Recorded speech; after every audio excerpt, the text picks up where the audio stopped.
दिने आचार्य चाणक्य नदी कूଳରେ शांत भावरे बसिथिले। चारि पाखरे प्रकृतिर नीरवता देखि से आनंद अनुभव करुथिले। किंतु पाखरे बसिथिबा चंद्रगुप्त मनरे अनिश्चयता और भिन्न प्रकारर भय नहीं स्वल्प अस्तव्यस्त थिले। चाणक्य शांत भावरे चंद्रगुप्तंकु देखि पचारिले, पुत्र तुम मनरे कौन चालुछि? तुमर भावना कौन कहूछि? चंद्रगुप्त संकोच भरा स्वरे कहिले, गुरुदेव, बेले बेले मते लागे सबुकिछि निज पाखरे रखिबा भल, किंतु मनर भार हालुका करिबा पई मु समस्त कथा कहिदेबाकु चाहे। चाणक्य हसी कहिले, पुत्र ही चिंता ही सबुठारु बड़ प्रतारणा। जगत सेमानंकु भांगी दिए जेउमाने निज हृदय को पवित्र रखंती, जेउमाने सबुकिछि प्रत्येक भावना, प्रत्येक योजना, प्रत्येक दुख सरल भावरे प्रकाश करंती। सेमानंक पई व्यवहार करिबा सहज, किंतु सत्य शक्ति एही नीरवतारे निहित। चाणक्य गभीर निश्वास नहीं कहिले, मने रख जेपरी टंका को एक सिंदूकरे बंद करा जाए सेपरी निज कथा, भावना और योजना को हृदय रे लुचाई रखिबा बुद्धिमान व्यक्तिंक काम। से आहुरी कहिले, कथा कहिबा समस्तंकर क्षमता, किंतु चुप रहिबा एक कला। जेउ लोक एही कलारे पारंगम सेमानंकु केही क्षति करि परिबे नाही। चुप रहिबा माने निज शक्ति रक्षा करिबा, निज जीवन को सुरक्षित करिबा। तापरे चाणक्य गभीर निश्वास नहीं कहिले, आज मु तुमको 7टी गुप्त कथा कहिबी, जहा तुमे केबे आउ कहा सहित कहिबा उचित नुहे। जदि यह बाहर को आसीगला, दुनिया तुमको तुमर निज कथारे परास्त करिदेब। तेणु एही 7टी गुप्त कथा को निज मनरे रख, जहा द्वारा तुम जीवन रे समस्या देखाजिब नाही। प्रथम कथा, पारिवारिक समस्या केबे भी बाहरे कुहंतु नाही। आचार्य चाणक्य कहिले, जीवनर प्रथम नीति हेउछि तुमर परिवारर झगड़ा, मतभेद किंबा असुविधा को केबे भी बाहर लोकंक सम्मुखरे प्रकाश करिबा उचित नुहे। एहाकू घर बाहरे कहिले लोकमाने तुमर दुर्बलता को देखिबे, केही साहाय्य करिबे नाही। से एक उदाहरण देई कहिले, गोटिए गाँरे दुई भाई प्रतिदिन झगड़ा करुथिले। गोटिए दिन बड़ भाई पंचायत रे सान भाई विषय खराब कथा कहिथिले। फलस्वरूप समस्त परिवारर सम्मान ह्रास पाइला। लोकमाने पिलामानंकु दूरेई रखिबा आरंभ करिदेले। चाणक्य कहिले, जदि कौनसी पारिवारिक विवाद बाहरे प्रकाश पाए, तेबे एहा परिवारर मूल दुआकू दहलाई दिए, संपर्क हराई जाए, भीतरु विश्वास भांगी जाए एवं लोकमाने तुमर दुख को तुम विरुद्धरे व्यवहार करिथांती। तेणु परिस्थिति केते भी खराब हेउ, तुमर पारिवारिक विषयगुड़िकु बाहरे कहंतु नाही। पारिवारिक गुप्तता हेउछि तुमर परिवारर शक्तिर आधार। द्वितीय कथा, केबे भी तुमर रोजगार, धन किंबा संपत्ति प्रदर्शन करंतु नाही। आचार्य चाणक्य कहिले, एक अत्यंत गुरुत्वपूर्ण नीति हेउछि तुमर आय, धन किंबा जहा तुमे अर्जन करिछ सेथिरे गर्व करिब नाही। से एक उदाहरण देई कहिले, मगधर जणे राजा तांकर धन संपत्तिर कोठरी सुना, मूल्यवान मणि समस्तंक सम्मुखरे प्रदर्शन करुथिले। किछि दिन परे पड़ोसी राज्य आक्रमण करी सेही संपत्ति को लुटि नेला। चाणक्य कहिले, जेउठारे तुमर धन लुचाई रखा जाइछि सेठारे एहा सुरक्षित। प्रदर्शन करिबा हेउछि चोर और ईर्षाळु लोकंक सम्मुखरे निजको खोलिदेबा। से पचारिले, तुमे केबे धनी लोकमाने सेमानंकर संपत्ति समस्तंक सम्मुखरे कहिबार देखिछ नाही? कारण सेमाने जानंती जेउठारे अधिक लोक जानंती सेठारे आवश्यकता, लोभ और संकट वृद्धि पाए।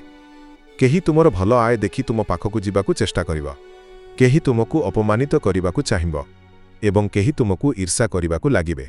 चाणक्य जोर देई कहिले, धनर सबुठारु बड़ सुरक्षा हेउछि एहाकु लुचाई रखिबा। जदि तुमर संपत्ति समस्तंकु जणा पड़े, तेबे एहा तुम मनर शांति को हराई देब। तेणु तुमर धन को सुरक्षित और शांत रखिबा पई बाहरे कहिबार आवश्यकता नाही। प्रदर्शित धन केवल आक्रमण, ईर्षा और संकट को आमंत्रण करे। एहा मने रखंतु लुचाईथिबा संपत्ति सदा सुरक्षित। तृतीय कथा, तुमर भविष्यत योजना को गुप्त रख। चाणक्य कहिले, जे पर्यंत तुमर योजना पूरा रूप नै नाही ताहाकु तुम मनरे गुप्त रख। जेमिति अपक्क फल जदि गछरु खसी जाए ताहा खाइबा योग्य हुए नाही, सेपरि अपूर्ण योजना जदि समस्तंकु कहि दियो तेबे ताहा विफल हेबा सुनिश्चित। से एक उदाहरण देले, तक्षशिलारे जणे व्यवसायी नुआ दुकान खोलिबाकु योजना कले। उत्साहरे से तांक पड़ोशी, बंधु और निज लोकमानंकु पूर्वरु सबु कहिदेले। किछि दिन परे जणे चतुर व्यक्ति सेही स्थानरे सेहीपरि दुकान खोलिदेले ओ बजारर समस्त ग्राहक निज आड़कु आनिले। फलरे से व्यवसायी पछकु पड़िले, तांको स्वप्न अधारे रहीगला। चाणक्य हसी कहिले, प्रत्येक योजना एक बीज समान। जदि तुमे एहाकु अंकुरित हेबा पूर्वरु प्रकाश कर, तेबे अन्यमाने ताहाकु ध्वंस करिपारिबे। ଯୋଜନାର ଶକ୍ତି ତାହାର ନୀରବତାରେ ଲୁଚିଛି।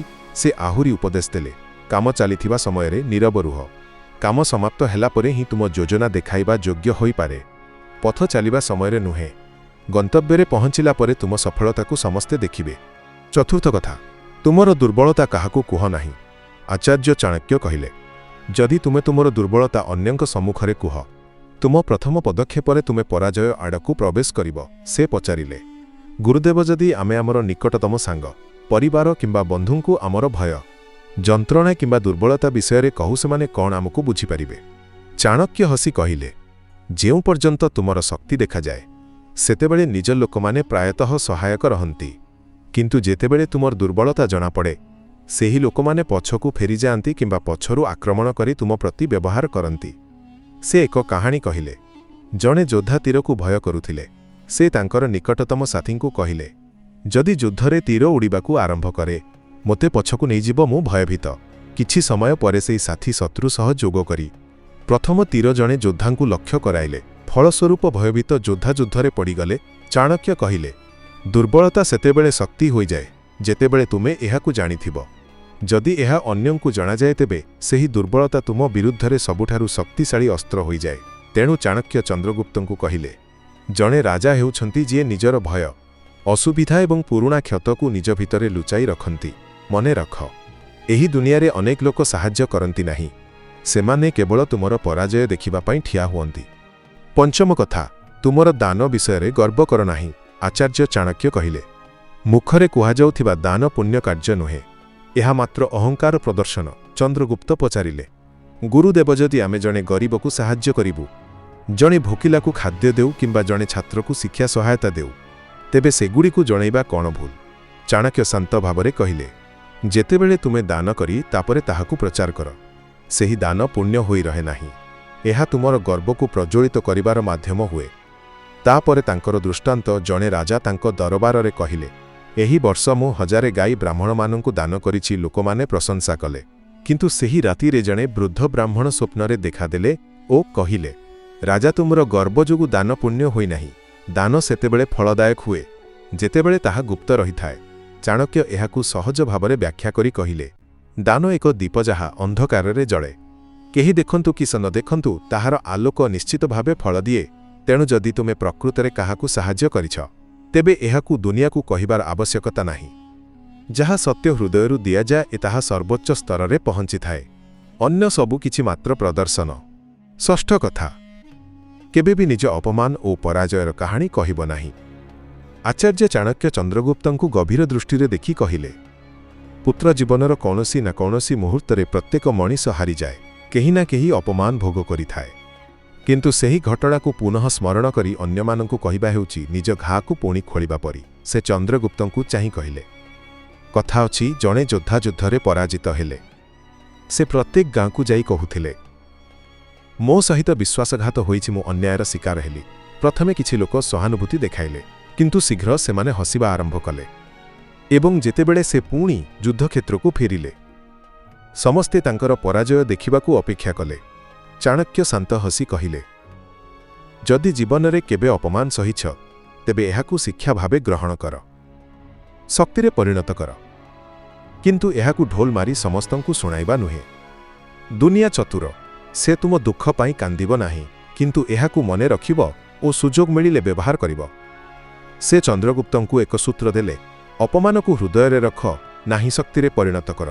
ଯେତେବେଳେ ତୁମ ଦୁଃଖକୁ ସମାଜ ସାମ୍ନାରେ ଆଣ, ସେମାନେ ଯେଉଁମାନେ ପୂର୍ବରୁ ତୁମ ସଫଳତାରେ ଈର୍ଷା କରୁଥିଲେ, ସେହି ଦୁଃଖକୁ ତୁମ ବିରୁଦ୍ଧରେ ଅସ୍ତ୍ର ଭାବେ ବ୍ୟବହାର କରନ୍ତି। ତେଣୁ ମନେ ରଖ, ଦୁନିଆ ସେତେବେଳେ ତୁମକୁ ସମ୍ମାନ ଦିଏ ଯେତେବେଳେ ତୁମେ ନିଜ ଶକ୍ତି ଦେଖାଅ, ନା ଯେତେବେଳେ ତୁମେ ନିଜ ଦୁଃଖର କାହାଣୀ କୁହ। ଯଦି କେବେ ହାରିଯାଅ, ଦୁନିଆକୁ କୁହ ନାହିଁ ମୁଁ ହାରିଗଲି, ବରଂ ନିଜକୁ କୁହ, ଏବେ ମୁଁ ଆହୁରି ଶକ୍ତିଶାଳୀ ହୋଇ ଉଠିବି।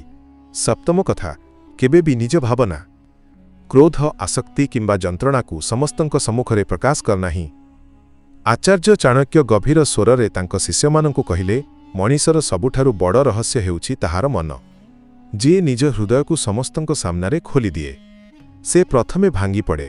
ସେ କହିଲେ, ଯେତେବେଳେ ତୁମେ କ୍ରୋଧିତ ହୁଅ, ଦୁଃଖିତ ହୁଅ କିମ୍ବା ଆସକ୍ତିରେ ଫସିଯାଅ ଏବଂ ଏହାକୁ ଅନ୍ୟମାନଙ୍କ ସହ କୁହ, ଲୋକମାନେ ସହାନୁଭୂତି ଦେବେ ନାହିଁ। ସେମାନେ ତୁମ ଦୁର୍ବଳତା କେଉଁଠି ଅଛି ଦେଖିବେ। ଯଦି ତୁମେ କାହାକୁ କୁହ ମୁଁ ରାଗିଛି, ତେବେ ସେହି କଥା ତୁମ ଶତ୍ରୁଙ୍କ କାନରେ ପହଞ୍ଚିପାରେ। ଯଦି କୁହ ମୁଁ କାହାକୁ ଆସକ୍ତ, ଲୋକମାନେ ସେହି ଆସକ୍ତିକୁ ଭାଙ୍ଗିବାକୁ ଚେଷ୍ଟା କରିବେ। ଏବଂ ଯଦି ତୁମ ଯନ୍ତ୍ରଣା ପ୍ରକାଶ କର, ତେବେ ଅଧିକାଂଶ ଲୋକ ସମାଧାନ ନୁହେଁ ଲାଭ ବିଷୟରେ ଚିନ୍ତା କରିବେ। ଚାଣକ୍ୟ କହିଲେ, ଭାବନା ହେଉଛି ଧନ ପରି। ଯେତେବେଳେ ତୁମେ ଏହାକୁ ପ୍ରଦର୍ଶନ କର, ଏହାର ମୂଲ୍ୟ କମିଯାଏ। କିନ୍ତୁ ଯେତେବେଳେ ତୁମେ ଏହାକୁ ଭିତରେ ରଖ, ସେତେବେଳେ ଏହା ଶକ୍ତିରେ ପରିଣତ ହୁଏ। ସେ ଚନ୍ଦ୍ରଗୁପ୍ତଙ୍କୁ ବୁଝାଇଲେ, ଜଣେ ସତ୍ୟ ରାଜା ସେଇ ଯିଏ ଭିତରେ ଅଗ୍ନି ପରି ଜଳେ, କିନ୍ତୁ ବାହାରୁ ଶୀତଳ ଛାଇ ପରି ଦେଖାଯାଏ। ଦୁନିଆ ସେହି ଲୋକକୁ ଭୟ କରେ ଯାହାକୁ ସେ ବୁଝିପାରେ ନାହିଁ। ତାପରେ ସେ କହିଲେ, ତୁମ ହୃଦୟ କେବଳ ସେହି ବ୍ୟକ୍ତିଙ୍କୁ ଖୋଲ ଯିଏ ପ୍ରକୃତରେ ନିଃସ୍ୱାର୍ଥ ଓ ବିଶ୍ୱସନୀୟ। ସମସ୍ତଙ୍କ ସାମ୍ନାରେ କେବଳ ହସି ନୀରବ ରୁହ, ସେହି ହେଉଛି ଜ୍ଞାନୀଙ୍କ ଚିହ୍ନ। ଚନ୍ଦ୍ରଗୁପ୍ତ ନମ୍ର ସ୍ୱରରେ କହିଲେ, ଗୁରୁଦେବ, ମୁଁ ବୁଝିଲି, ପ୍ରେମ ପ୍ରତ୍ୟେକ ସମ୍ପର୍କରେ ଥାଇପାରେ, କିନ୍ତୁ କିଛି ଜିନିଷ ଗୁପ୍ତ ରଖିବା ହେଉଛି ବୁଦ୍ଧିମାନର କାମ। ଚାଣକ୍ୟ ହସି କହିଲେ, ପୁତ୍ର, ଏହି ନୀତି ହେଉଛି ଜୀବନର ସବୁଠାରୁ ଶକ୍ତିଶାଳୀ କବଚ। ଯଦି ତୁମେ ଏହାକୁ ପିନ୍ଧିଲ, କେହି ତୁମକୁ ଭାଙ୍ଗିପାରିବେ ନାହିଁ। ତେଣୁ ବନ୍ଧୁମାନେ, କେହି ଯେତେ ବି ନିକଟ ହେଉନା କାହିଁ, ଏହି 7ଟି ଜିନିଷ ସଦା ନିଜ ପାଖରେ ରଖନ୍ତୁ। ଏହି ନୀତି ହେଉଛି ଚାଣକ୍ୟଙ୍କ ଜୀବନ ରହସ୍ୟ, ଯାହା ଜୀବନକୁ ଅଭେଦ୍ୟ ଏବଂ ଶକ୍ତିଶାଳୀ କରେ। ଯଦି ଏହି କାହାଣୀ ଆପଣଙ୍କୁ ପ୍ରେରଣା ଦେଇଥାଏ, ତେବେ ଲାଇକ୍, ସେୟାର ଓ କମେଣ୍ଟ କରନ୍ତୁ। ଧନ୍ୟବାଦ।